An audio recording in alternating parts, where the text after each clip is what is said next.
heard about a show about mining for gold. I just have those, impressions of a old prospector. Yeah, I think it's a great premise for a show, and it's doing well. A lot of people, it's just like so foreign that you can still do that. Right. A lot of people just be like, you mean you can still even do that? Like, yeah, actually, like, they're pretty. Like, the laws and whatnot up there are a little bit more relaxed than California, right? Yeah. But Parker Schnabel, the golden boy of mining, the prodigy who turned dirt into millions, now sits behind bars. In a stunning fall from grace, the once celebrated star of Gold Rush has been sentenced to life in prison without parole for a devastating environmental crime. The mining world is reeling, and fans are left speechless. This is the same Parker who, by age 24, had pulled over $13 million in gold from the ground and transformed his mining journey into a global TV phenomenon, raking in $24 million during Gold Rush Season 14 alone. But now, that empire is crumbling. His once legendary Dominion Creek claims are under harsh investigation, and the question echoes loudest: how did a mining icon spiral into scandal and ruin? Parker wasn't just good, he was exceptional. A natural under pressure, he mastered the game early.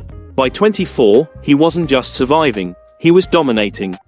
Season 14 was peak Parker. Season 15 was meant to be the victory lap. Instead, it became the prelude to catastrophe. The downfall began with one colossal gamble. Parker staked $2.5 million on two storied gold claims, Gold Run and Sulphur Creek. Rich in potential, cursed with complications. To make them work, he had to relocate his prized wash plant, Bob, across 25 miles of treacherous terrain, a decision that would set disaster in motion. Moving Bob wasn't just risky, it was madness. Parker gave his crew just 10 hours to pull it off. It was classic Parker, high risk, high reward. Miraculously, they did it. Mechanics raced, logistics bent to the breaking point, and Bob roared back to life at Sulphur Creek. 4 days later, Bob delivered 290.05 ounces, worth a jaw-dropping $766,000. Add in Roxanne's haul of 276.01 ounces from Elbow Cut, and Parker's team crossed the 6,000-ounce milestone, with a stunning $16 million in gold. The gamble seemed to be working, but in Parker's world, success always came with a shadow. Behind the glittering numbers, trouble was brewing. As they dug deeper into Dominion Creek, Big Red, the legendary wash plant that brought in $53 million, finally broke down. The operation stalled. Only Bob and Roxanne were still running, and every mistake now came with a price. Off camera, a legal storm was quietly brewing. In his rush to expand, Parker made hasty land grabs, snapping up neighboring claims without going through critical environmental checks. What seemed like aggressive business tactics would soon turn into criminal accusations. The moment they began work at Sulphur Creek, warning signs lit up. Missing permits, disturbing a protected waterway, and uncovering buried fuel tanks weren't just oversights, they were violations. And they were just the start of Parker's nightmare. You might have missed the early warnings, the delayed inspections, the quiet visits from government officials, but the signs were there. As Parker ramped up his mining empire, running crews around the clock and pushing loads through protected lands, the whispers turned into alarms. What began as subtle concern escalated. Red flags became subpoenas. And then came the bombshell: federal charges. The allegations were severe: illegal dredging, disruption of protected waterways, negligence in hazardous waste disposal, all traced back to that risky $2.5 million land acquisition. But the deeper investigators dug, the darker it got.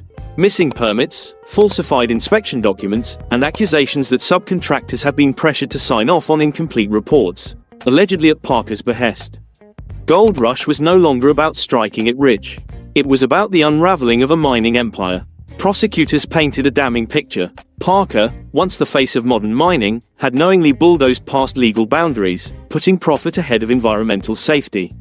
The courtroom buzzed with figures: 68 violations, $3.1 million in unauthorized changes, contaminated soil, and chemical spills. His legal team fought hard, arguing these were paperwork errors, not willful crimes.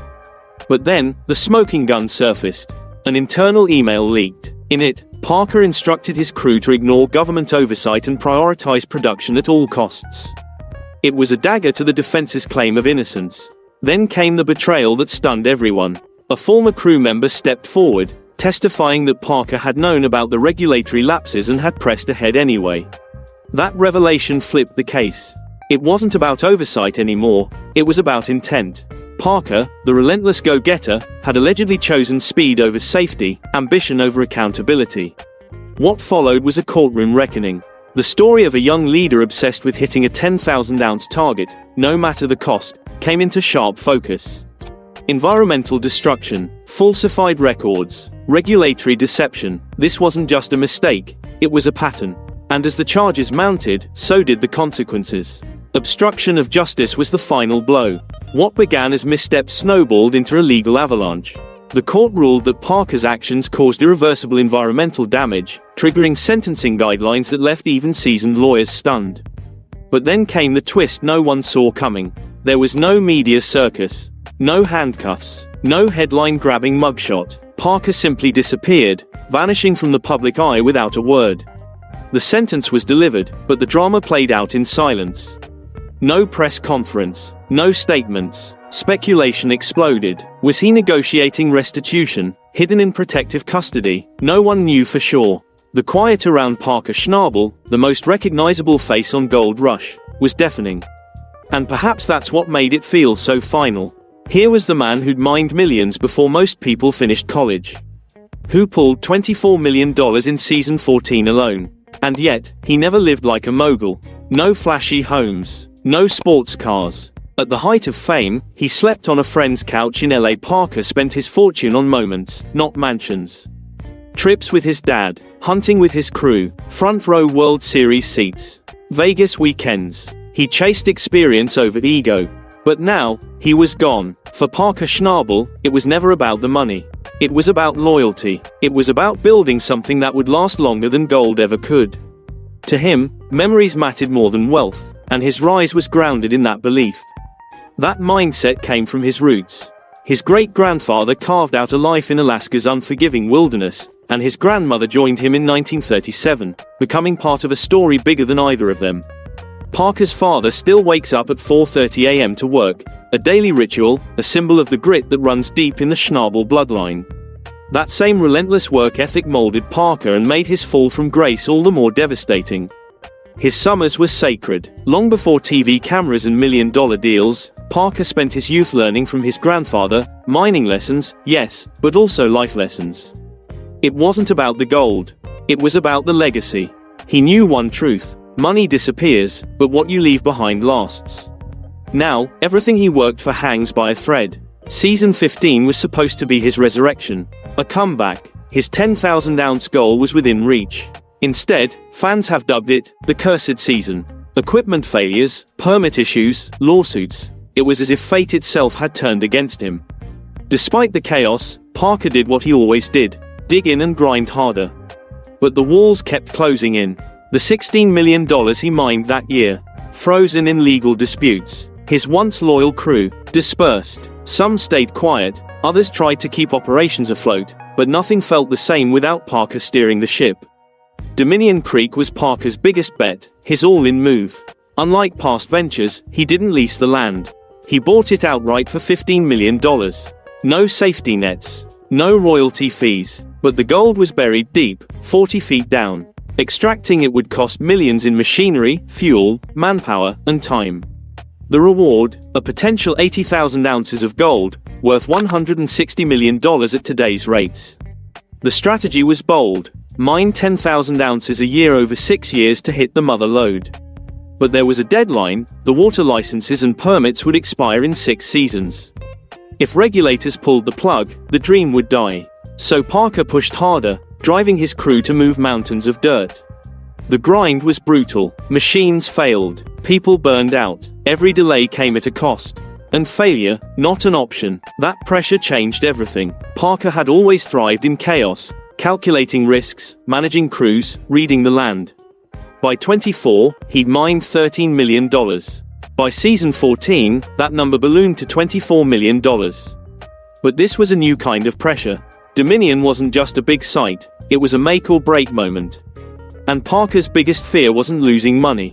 It was losing the people who helped him get there. So he doubled down. No downsizing, no layoffs, He chose to expand instead, more claims, more equipment, more responsibility.